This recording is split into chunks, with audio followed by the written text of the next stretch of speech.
So I thought I'd do a series of videos on a book that I recently read called The Power of Habit. I'm actually kind of doing this for selfish reasons. It helps me to remember the contents of the book after the fact, 'cause I tend to read a lot and oftentimes might forget things that I've read previously. So hopefully these videos will help me to remember things I've read, and in turn maybe they'll help you to remember things if you read in this book, if you've encountered it, or if you haven't encountered it. It might give you a good summary to work with. And this book, Power of Habit, was written by someone named Charles Duhigg. So Duhigg, Charles Duhigg. And if you think this is interesting, I encourage you to check the book out.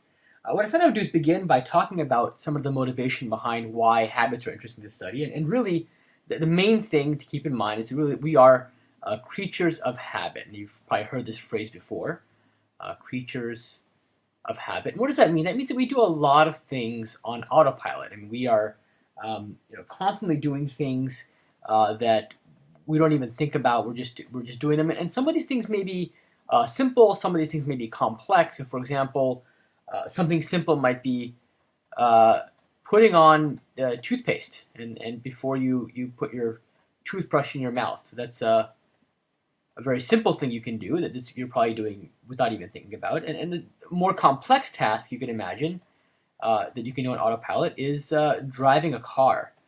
Many aspects of driving, when you think about, involve doing multiple things at once, judging distances, looking in mirrors, making sure things are safe, figuring out gears, and adjusting speeds, and so on and so forth. And after a while, these things become very effortless. I mean, other examples include riding a bike. That is also a very complex thing that we're able to do very easily after some practice. And I'm sure you can think of other examples as well. Now, the main thing to keep in mind about habits is that, and actually another thing I do want to mention is that habits actually do, take up a good chunk of our day. There's actually a study by Duke University that showed that 40% of our actions are actually habits. In other words, we're doing things without even thinking about it. There's actually no conscious decision made. So no conscious decision made. And when you kind of, maybe if you take a step back and look at your day and what you do when you wake up and all the different things that have to happen between the time that you wake up and the time that maybe you leave your house, you'll notice that there are many things you do you just kind of do without even thinking about them twice. And these are effectively what is meant by a habit. Okay?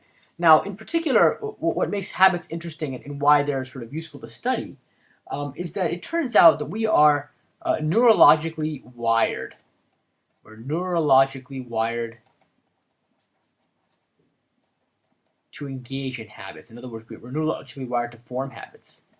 And that's actually something I think a lot of people don't realize. And it's what makes habits so interesting. I mean, we have both good habits and bad habits. And in particular, the reason we're neurologically wired is there's a part of our brain known as the basal ganglia. The basal ganglia. And the basal ganglia is kind of a golf ball sized piece of flesh. I guess it's somewhere in the middle of your skull. And scientists believe that the basal ganglia are the key to habit formation. So in other words, your habits form because of activity in the basal ganglia. And in particular, there was actually a study done where scientists set up a maze. So I'm trying to draw a very simple maze. And what they did is they had this simple maze that they set up. And one of the maze, and kind of the upper left-hand part of the maze, they actually put a little bit of chocolate. So there's a piece of chocolate up here.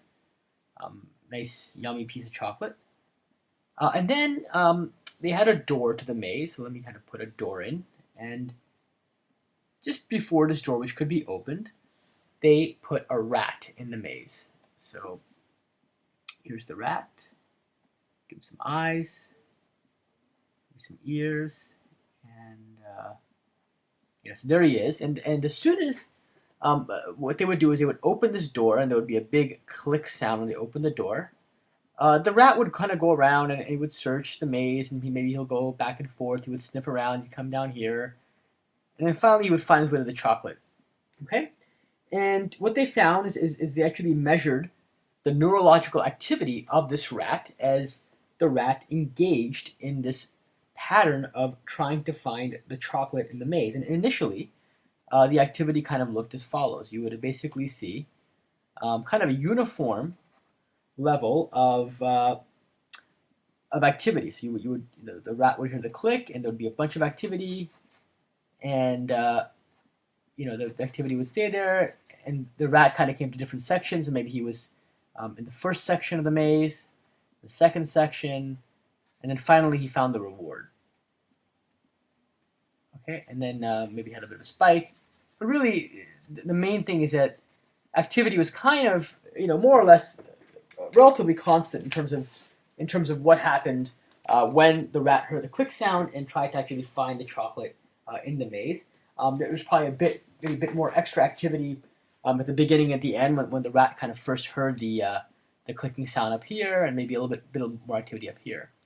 Now, what happened is over time, it turns out that as the rat practiced, after hundreds of practice sessions of trying to find the chocolate in the maze, eventually the rat got very good at it and would, find the chocolate fairly quickly.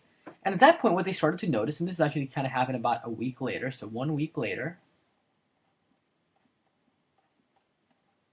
approximately 1 week later, they started to notice something interesting about the activity. And in particular, what happened was, they saw the kind of initial spike when the click happened, but then they noticed that kind of after that point, there was actually not that much neurological activity until the reward showed up. And so right here and here, the places where the rat was previously kind of searching for the chocolate, the amount of neurological activity that the rat needed actually went down considerably. And this is a process that is known as chunking. Okay, chunking, and this is really where the brain converts sequences of actions into automatic routines. You can think of them as kind of bite-sized, smaller routines that are basically emanate from initial sequences of actions. And these spikes kind of let the brain know where to chunk. And really, from a neurological, maybe scientific perspective, it's this chunking phase that kind of represents the habit. So over time, you can kind of form a habit right here. And the habit basically is a situation in which your brain has kind of chunked a sequence of actions, and as such has managed to now implement them much more efficiently. And so you need kind of less brain power to kind of carry out those tasks. Okay, and this happens all the time. We always form behavioral chunks, whether it is from putting toothpaste on a toothbrush, or even from driving a car, a more complex operation. We can chunk all sorts of different operations. And chunking actually has a number of benefits. Why does the brain actually chunk? And really, there's a number of reasons. I mean, if you start to chunk things, the first big thing to keep in mind is that the amount of brain power used, so the brain power used, goes down. Right? You need less brain power to engage in a particular task, and that means that the amount of time you have will go up because you can do things more efficiently. That'll also mean that the amount of energy you have will go up because now you can again, you're doing things more efficiently, so you can devote you can do things better with that, and you have more energy for subsequent tasks. You may also increase your time for other thoughts. I mean, you can now, instead of devoting your time to previous thoughts, you can do other, and that's why people, for example, when you're first learning to drive, it's probably a challenge in and of itself just to get the car started and drive down the street. You have to focus all your attention on it. But over time, you might find that now you can drive, and you can change the radio station. You can talk to the person next to you. You can text on your phone, although you shouldn't really do that.